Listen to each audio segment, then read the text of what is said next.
Okay students எல்லாருக்கும் வணக்கம். This is geography Srinivasan. Today வீடியோவில் 10th ஜியோகிராஃபி புக்கு பேஸ் பண்ணி யூனிட் 4ல் இருக்கக்கூடிய வளங்கள் மற்றும் தொழிலகங்கள் அப்படின்ற ஒரு முக்கியமான டாபிக் பற்றி நம்ம இன்றைக்கி பார்க்க போகிறோம். ஏற்கனவே வளங்கள்லாம் என்ன அப்படின்னு சொல்லிட்டு நம்ம 6th ஜியோகிராஃபி புக்கு பேஸ் பண்ணி ஒரு டாப்பிக்காக வீடியோ போட்டிருப்போம். பார்க்காதவங்க தயவு செஞ்சு பார்த்துட்டு வந்துடுங்க.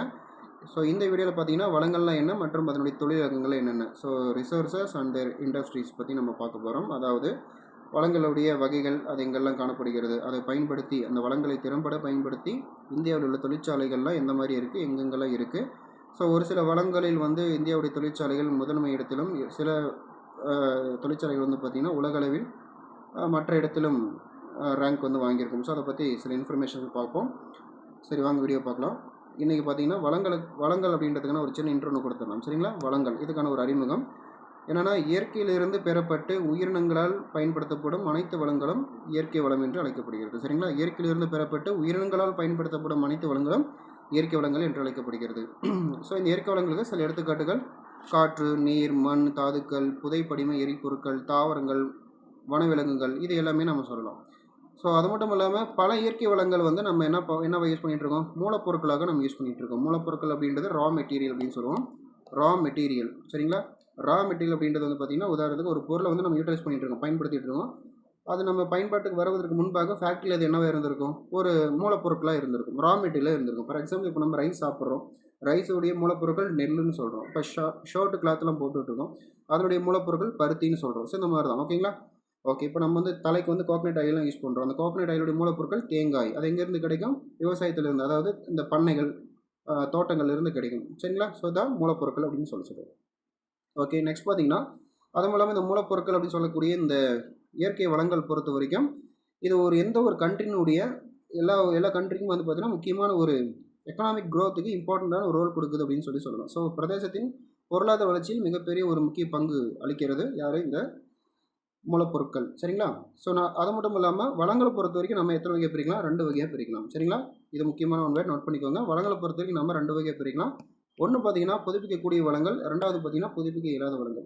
அப்படி பார்க்கும்போது நம்ம இந்த புதுப்பிக்கக்கூடிய வளங்கள் அப்படின்றது நம்ம ஒன்ஸ் கன்சியூம் பண்ணிட்டோம் அப்படின்னா திரும்ப அதை நம்மளால் புதுப்பிக்கக்கூடிய வளங்கள் அப்படின்னா ஒன்ஸ் நம்ம கன்சியூம் பண்ணிட்டோம்னா திரும்ப நம்மளால் யூஸ் பண்ண முடியும், திரும்ப ரிட்டர்ன் பண்ணிக்க முடியும். சரிங்களா? ஃபார் எக்ஸாம்பிள், சூரிய ஆற்றல், காற்று ஆற்றல், உயிரி வளிமம், ஓதசக்தி, அலைசக்தி, இதெல்லாம் பார்த்திங்கன்னா நம்ம ஒன்ஸ் கன்சியூம் பண்ண திரும்ப நமக்கு தீர்ந்து போகாது, திரும்ப நம்மளால் யூஸ் பண்ணிக்க முடியும். அதுவே புதுப்பிக்க இல்லாத வளங்கள் அப்படின்னா ஒன்ஸ் நம்ம கன்சியூம் பண்ணிட்டோம் அப்படின்னா திரும்ப நம்மளால் யூட்டிலைஸ் பண்ண முடியாது. ஒன்ஸ் கன்சியூம் பண்ணிட்டோம், ஆஃப்டர் தட் திரும்ப நமக்கு அது கிடைக்காது. ஃபார் எக்ஸாம்பிள், நிலக்கரி, பெட்ரோலியம், இயற்கை வாயுனா நேச்சுரல் கேஸ் அப்படின்னு சொல்லுவோம். சரிங்களா? இதெல்லாம் ஒன்ஸ் நம்ம கன்சியூம் பண்ணிட்டோம், ஆஃப்டர் தட் ஒன்ஸ் யூஸ் பண்ணிட்டால் திரும்ப நமக்கு ஒரு கரியாகவோ புகையாகவோ தான் கிடைக்கும். அது திரும்ப பயன்படுத்தி திரும்ப நம்மளால் யூட்டிலைஸ் பண்ணிக்க முடியாது. ஃபார் எக்ஸாம்பிள், ஒரு சினிமாவில் சொல்லியிருப்பாங்க இல்லையா, ஒரு டயலாக் ஒன்று வரும், பீடி இழுத்தா புகை வரும், புகை இழுத்தா பீடி வருமா அப்படின்ற மாதிரி. அவ்வளோதான். சரிங்களா? ஓகே, இப்போ கனிம வளங்கள் கொடுத்துருக்காங்க. ஸோ கனிம வளங்கள்லாம் என்ன, மினரல் ரிசோர்ஸஸ்னால் என்ன, அது எங்கிருந்து நமக்கு கிடைக்குது. ஒரு குறிப்பிட்ட வேதியியல் மற்றும் இயற்பியல் பண்புகளை கொண்ட உயிருள்ள மற்றும் உயிரற்ற இயற்கை மூலங்கள் கனிமங்கள் ஆகும். இந்த பூமியிலிருந்து கனிமங்களை எப்படி பிரித்தெடுக்கிறாங்க அப்படின்னா சுரங்க தொழில் மூலியமாக பிரித்தெடுக்கிறாங்க. சுரங்க தொழில் பொறுத்த வரைக்கும் 2 டைப்பாக பிரிக்கலாம். ஒன்று திறந்தவெளி சுரங்கம், இன்னொன்று ஆழ் சுரங்கம். சரிங்களா? திறந்தவெளி சுரங்கம் அப்படின்றது ஓப்பன் டைப் ஆஃப் மைன். ரெண்டாவது ஆழ் சுரங்கம் அப்படின்னா டீப் மைன். சரிங்களா? டீப் மைன், MINE, மைன் அப்படின்னா மைன்ஸ் பார்த்துருக்கீங்களா, அதான். அடுத்து கீழே ஒரு டேட்டா ஒன்று கொடுத்துருக்காங்க. அதாவது இது மேக்ஸிமம் மேட்ச் தி ஃபாலோவிங்கில் எதிர்பார்க்கலாம். சரிங்களா? 1 செகண்ட். மேட்ச் தி ஃபாலோவிங்கில் எதிர்பார்க்கலாம். அதாவது இந்திய நிலவியல் கள ஆய்வு நிறுவனத்தின் தலைமையிடம் கொல்கட்டா, இந்திய சுரங்கப் பணியகத்தின் தலைமையிடம் நாக்பூர், இந்திய இரும்பு சாரா தொழில்நுட்ப மேம்பாட்டு மையமானது ஹைதராபாத். இந்தியாவில் உள்ள சுரங்கங்கள் மற்றும் கனிமங்களின் நிர்வாகத்திற்கான பொறுப்பு யாரிடம் உள்ளதுன்னு கேட்டாங்கன்னா சுரங்கப்பணி அமைச்சகத்திடம் உள்ளது. சரிங்களா? ஓகே, இதை நீங்கள் பார்த்துக்கோங்க. மேக்ஸிமம் மேட்ச் தி ஃபாலோவிங்கில் கேட்க வாய்ப்பு இருக்குது. ஓகேங்களா? ஓகே, நெக்ஸ்ட் ஒன், கனிமங்களின் வகைகள். இப்போ தான் நம்ம மேஜராகவே பார்க்க போகிறோம். கனிமங்களை பொறுத்த வரைக்கும் நம்ம 2 வகையாக பிரிக்கலாம். ஒன்று உலோக கனிமங்கள், இன்னொன்று அலோக கனிமங்கள். That mean metallic minerals and நான் மெட்டாலிக் மினரல்ஸ். ஸோ இப்போ பார்த்தீங்கன்னா வளங்களை 2 வகையாக பிரித்தோம். சரிங்களா? வளங்கள் அப்படின்றது புதுப்பிக்கக்கூடிய மற்றும் புதுப்பிக்க இயலாத. கனிமங்களை பொறுத்த வரைக்கும் உலோக கனிமங்கள், அலோக கனிமங்கள், இப்படி நாம் 2ஆக பிரிக்கிறோம். கன்ஃபியூஸ் பண்ணிக்க வேண்டாம். சரிங்களா? உலோக கனிமங்கள் என்னங்க, உலோக கனிமங்கள் அப்படின்றது பார்த்திங்கன்னா ஒன்று அல்லது அதற்கு மேற்பட்ட உலோக பண்புகளை கொண்டிருக்கும், அதுதான் உலோக கனிமங்கள். ஃபார் எக்ஸாம்பிள் இரும்பு, மாங்கனீஸு, சரிங்களா, இரும்பு, மாங்கனீஸு, தாமிரம், பாக்சைட், நிக்கல், துத்தநாகம், காரியம் மற்றும் தங்கம், இது மாதிரி சொல்லலாம். ஸோ இந்த கனிமங்களை பொறுத்தவரைக்கும் எப்படி இருக்கும்? கனிமங்கள் அரிதாக காணப்படும் இயற்கையான அடர்ந்த தாது படிவங்களாகவும் காணப்படுகின்றன. ரொம்ப ரேராக தான் கிடைக்கும். சரிங்களா, இதெல்லாம் வந்து பார்த்திங்கன்னா உலோக கனிமங்கள், மெட்டாலிக் மினரல்ஸ் அப்படின்னு சொல்லி சொல்கிறோம். ஃபார் எக்ஸாம்பிள் அதுவே நம்ம நான் மெட்டாலிக் மினரல்ஸ் என்ன சொல்லலாம், எதை சொல்லலாம்? 1 செகண்ட் பாருங்கள். நான் மெட்டாலிக் மினரல்ஸ் அதாவது அலோக கனிமங்கள், இதனுடைய பண்புகள் எப்படி இருக்கும்? இவ்வகை கனிமங்களில் உலோகத்தன்மை இருப்பதில்லை.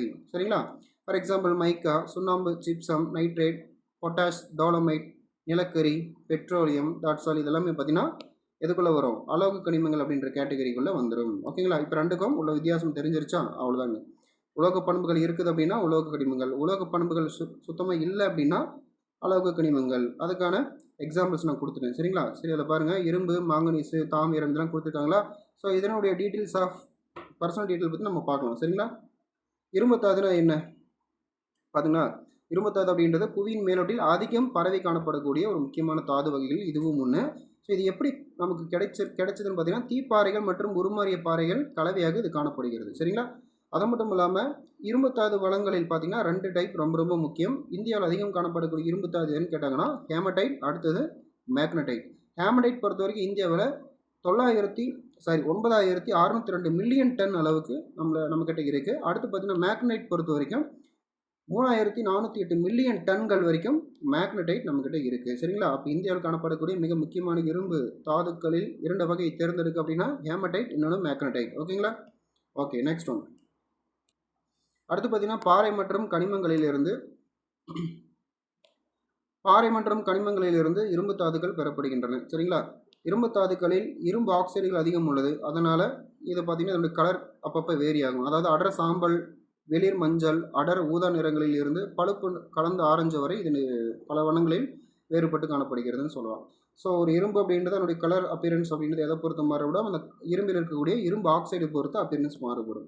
இரும்பு ஆக்சைடு அதிகமாக இருந்ததுன்னா ரொம்ப ரெட்டிஷாக இருக்கும், ரொம்ப கம்மியாக இருந்ததுன்னா கொஞ்சம் முன்ன பின்ன கலர் வேரியேஷன் ஆகும். ஓகேங்களா, கீழே வந்து ஒரு டேபிள் கொடுத்துருக்காங்க. இது சம் எக்ஸாம்பிள்ஸ் ஆஃப் இரும்பு தாதுக்கள் கொடுத்துருக்காங்க.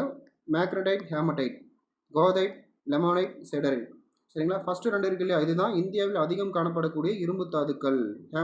மேக்னடைட் பொறுத்த வரைக்கும் 72%, ஹேமடைட் பொறுத்த வரைக்கும் 69%. சரிங்களா, மேக்னடைட் பொறுத்த வரைக்கும் 72.4, ஹேமடைட் பொறுத்த வரைக்கும் 69.9. இதில் எல்லாம் பார்த்துக்கோங்க. ஓகேங்களா, ஓகே, வெரி குட். மேக்ஸிமம் இது வந்து மேட்ச் தி ஃபாலோவிங்கில் கேட்கல, அதனால் நம்ம ப்ரீவியஸாக ஒரு சாம்பிள் கொஷின்ஸ் மாதிரி கொடுத்துருக்கேன். இதை நோட் பண்ணிக்கோங்க, முடிஞ்சால் ஸ்க்ரீன்ஷாட் எடுத்துக்கோங்க. Okay, next one. இப்போது நாட்டினுடைய மொத்த இரும்புத்தாது உற்பத்தியில் ஜார்க்கண்ட் எத்தனாவது இடத்துல இருக்காங்க பார்த்தீங்கன்னா முதலிடத்தில் இருக்காங்க. சரிங்களா, மொத்த இரும்புத்தாது உற்பத்தியில் ஜார்க்கண்ட் மாநிலம் மட்டுமே 25% உற்பத்தியில் செய்த முதன்மையான உற்பத்தியாளராக திகழ்கின்றார்கள். சரிங்களா, அது மட்டும் இல்லாமல் சத்தீஸ்கர் மாநிலத்தில் மேக்னடைட் உற்பத்தியை பொறுத்த வரைக்கும் இவங்க 18% ப்ரொடக்ஷன் பண்ணிட்டு இருக்காங்க. இதை நீங்கள் பார்த்துக்கோங்க. நெக்ஸ்ட் பார்த்தீங்கன்னா தமிழ்நாட்டில் எங்கே கிடைக்குதுன்னு பார்த்தீங்கன்னா தமிழ்நாட்டில் சேலம், நாமக்கல், திருவண்ணாமலையில் கிடைச்சிட்டு இருக்கு. சேலத்தை பார்த்துக்கோங்க. கஞ்சமலையில் அதிகம் கிடைச்சிட்டு இருந்தது, இப்போ அவ்வளோ கிடைக்கல. அடுத்து பார்த்திங்கன்னா திருச்சிராப்பள்ளியிலும் கிடைக்கிது. திருச்சிராப்பள்ளி, கோவை, மதுரை, திருநெல்வேலி இந்த மாதிரி மாவட்டங்களில் சில அளவிலான இரும்பு தாதுக்கள் கிடைச்சிட்ருக்கு. அடுத்தபடியாக பார்த்திங்கன்னா இரும்பு எஃகு ஆணையம், செயில் ஃபேக்ட்ரின்னு சொல்லுவாங்க. ஸோ இது வந்து பார்த்திங்கன்னா இந்தியாவில் இரும்பு மற்றும் எஃகு தொழிற்சாலைகள் திட்டமிடுதல் மற்றும் வளர்ச்சிக்கு மிக முக்கிய பங்காற்றுகிறதுன்னு சொல்லியிருக்காங்க. இது சேலத்தில் ஒரு ஃபேக்ட்ரி இருக்குது. சரிங்களா, செயில் ஃபேக்ட்ரி. சரிங்களா, சேலம் ஸ்டீல் ஃபேக்ட்ரி பார்த்துருக்கீங்களா, அதுதான் செயில். ஓகே, நெக்ஸ்ட் பார்த்தீங்கன்னா மாங்கனீஸ் அப்படின்னு பார்க்க எப்படி இருக்கும்? வெளிர் சாம்பல் நிறமுடைய மற்றும் கடினமான ஆனால் எளிதில் உடையக்கூடிய ஒரு தன்மையுடைய ஒரு உலோகம். இது பார்த்தீங்கன்னா இரும்பு, லேட்ரைட் மற்றும் பிற தாதுகளும் கலந்து காணப்படக்கூடிய ஒரு மெட்டல். அது மட்டும் இல்லாமல் இது வந்து பார்த்திங்கன்னா ஒரு இரும்பு எஃகு மற்றும் உலோக கலவை உற்பத்திக்கு அடிப்படையான ஒரு மூலப்பொருளாக பயன்படுத்தப்பட்டு வருகிறது. ஃபார் எக்ஸாம்பிள் நம்ம ஒரு டன் இரும்பு எஃகு உற்பத்தி செய்யணும் அப்படின்னா இதுக்கு நம்ம என்ன யூஸ் பண்ணுறோம்? 10 கிலோ அளவு மேங்கனீஸ் யூஸ் பண்ணுறோம். மேங்கனீஸ் இருக்கு இல்லையா, அது 10 கிலோ அளவுக்கு யூஸ் பண்ணுறோம். ஒரு டன் அப்படின்றது 1000 கிலோகிராம். ஓகேங்களா, 1000 கிலோகிராம் அளவுள்ள இரும்பு எஃகு உற்பத்தி பண்ணுறோம் அப்படின்னா அதுக்கு அடிஷ்னலாக 10 கிலோ அளவுக்கு மேங்கனீஸ் யூஸ் பண்ணுறோம். ஃபார் எக்ஸாம்பிள் எதுக்காக யூஸ் பண்ணுறோம்? அந்த மெட்டல் வந்து ரொம்ப ஸ்ட்ராங்காக இருக்கணும், துருப்பிடிக்கக்கூடாது அப்படின்றதுக்கான ஒரு ஸ்பெஷல் கேரக்டரை நம்ம ஆட் பண்ணுறதுக்காக தான் அதை நம்ம சேர்க்குறோம். இது போக சின்ன சின்ன குடிசை தொழில்களாம் பயன்படுத்தப்படுகிறது. சின்ன சின்ன ஃபேக்ட்ரி, வெளுக்கும் தூள், பூச்சிக்கொல்லிகள், வண்ணப்பூச்சிகள், மின்கலன்கள் இதெல்லாம் பயன்படுத்தப்படும். மின்கலங்கள்லாம் பேட்டரி. அடுத்து பார்த்தீங்கன்னா மேங்கனீஸை வச்சு ஒரு பாக்ஸ் இன்ஃபர்மேஷன். நாக்பூர் தலைமையிடமாக கொண்டு இயங்கி வரும் இந்திய மாங்கனீசு தாது நிறுவனம் கொடுத்துருக்காங்க. சரிங்களா? அப்போ மாங்கனீசு தாது நிறுவனத்துடைய தலைமையிடம் எது? நாக்பூர். பார்த்துக்கோங்க. இந்த நாக்பூர் எந்த அளவுக்கு ரொம்ப ஃபேமஸ்னு பார்த்தீங்கன்னா கிட்டத்தட்ட ஒரு 50% மேங்கனீஸ் உற்பத்தி செஞ்சு உலக அளவில் மிகப்பெரிய ஒரு முதன்மையான ஒரு மாநிலமாக அமையப்பட்டுள்ளது. சரிங்களா? அடுத்து பார்த்தீங்கன்னா மாங்கனீசு படிவுகள் பெரும்பாலும் உருமாறிய பாறைகளில் காணப்படுகிறது. இதை பார்த்துக்கோங்க. இதில் ரொம்ப இம்பார்ட்டன்ட் பார்த்தீங்கன்னா அதிக மாங்கனீசு படிகள் எங்கே இருக்குன்னா ஒடிசாவில் 44% காணப்படுகிறது. இதை பார்த்துக்கோங்க. அடுத்து பாருங்கள். அடுத்து பார்த்தீங்கன்னா ரொம்ப இம்பார்ட்டன்ட் ஒன், உலக அளவில் இந்தியாவானது மாங்கனீஸ் உற்பத்தியில் 5வது மிகப்பெரிய நாடு. இதை பார்த்துக்கோங்க. சரிங்களா? இது ரொம்ப ரொம்ப முக்கியம். அடுத்தது தாமிரம், காப்பர்னு சொல்லிட்டாலே உங்களுக்கு ஹிஸ்ட்ரி தான் ஞாபகம் வரணும். ஹிஸ்ட்ரியில் பொறுத்தவரை என்ன சொல்லியிருப்பாங்க? மனிதனால் கண்டறியப்பட்ட முதன்மையான ஒரு உலோகம், முதல் உலோகம். இது பல யூஸ்க்காக நம்ம பயன்படுத்திகிட்டு இருக்கோம். ஃபார் எக்ஸாம்பிள் இது ஏன்னு பார்த்தீங்கன்னா பல விஷயங்கள் இந்த நெகிழும் தன்மையுடையதால் நிறைய விஷயங்கள் இது ஃப்ளெக்சிபிலிட்டியாகவும் இருக்குது. அது மட்டும் இல்லாமல் தாமிரத்தை பயன்படுத்தி, அதாவது இந்த காப்பரை பயன்படுத்தி துத்தநாகத்தை கூட சேர்த்தோம் அப்படின்னா நமக்கு என்ன கிடைக்கும்? பித்தளை கிடைக்கும். அதே தாமிரத்தை தகரத்தோட சேர்த்தோம் அப்படின்னா நமக்கு என்ன கிடைக்கும்? வெண்கலம் கிடைக்கும். அது மட்டும் இல்லாமல் நிறைய மின்சார கம்பிகள், மின்சாதனங்கள், கம்பியுடங்கள்லாம் கேபிள்ஸ் இதுக்கெல்லாம் நம்ம என்ன பண்ணுறோம்? யூஸ் பண்ணிகிட்டு இருக்கோம். அடுத்தது இந்த தாமிரத்தை பயன்படுத்தி ஒரு இன்ஃபர்மேஷன் சொல்லியிருக்காங்க. இந்துஸ்தான் தாமிர நிறுவனம் இதுதான் வந்து பார்த்திங்கன்னா இது ஒரு காப்பருடைய மிகப்பெரிய ஒரு நிறுவனம். சரிங்களா? பொதுத்துறை நிறுவனம், அதாவது பப்ளிக் செக்டர். தாதுக்களை அகழ்ந்தெடுத்தல், பயன்பாடு, உருக்குதல், சுத்திகரித்தல் இந்த மாதிரி எவ்ரிதிங் இஸ் இவங்களுடைய கண்ட்ரோலில் தான் இருக்குது. ஓகேங்களா? இதை நீங்கள் பார்த்துக்கோங்க. சரிங்களா? அடுத்தது தாமிரப்படிவு அதிகமுள்ள மாநிலம் எதுன்னு கேட்டிங்கன்னா ராஜஸ்தான். கிட்டத்தட்ட 53.81% இங்கே தான் இருக்குது. இதுக்கு அடுத்தபடியே ஜார்க்கண்ட் கிட்டத்தட்ட 19.54% ஜார்க்கண்டில் இருக்குது. ஜார்க்கண்டில் இருக்குது. அடுத்தபடியாக மத்திய பிரதேசத்தில் 18.75% தாமிரப்படிவு காணப்படுகிறது. அடுத்து பார்த்திங்கன்னா இந்தியாவுடைய மொத்த தாமிர உற்பத்தியில் ஜார்க்கண்ட் மாநிலமானது 62% உற்பத்தி செய்கிறது. சரிங்களா? அதை பார்த்துக்கோங்க. அடுத்தது பாக்சைட் அப்படின்னா உங்களுக்கு முதல்ல ஞாபகம் வரக்கூடிய விஷயம், இது வந்து ஒரு அலுமினியத்தின் முக்கியமான ஒரு தாது. அலுமினியம் எதிலும் தயாரிக்கிறாங்க? பாக்சைட்லேருந்து தயாரிக்கிறாங்க. சரிங்களா? ஸோ அலுமினியம் பாக்சைட் தாதுவிலிருந்து பெறப்படுகிறது. இத்தாது நீரேற்ற அலுமினியம் ஆக்சைடு உள்ள பாறைகளில் காணப்படுகிறது.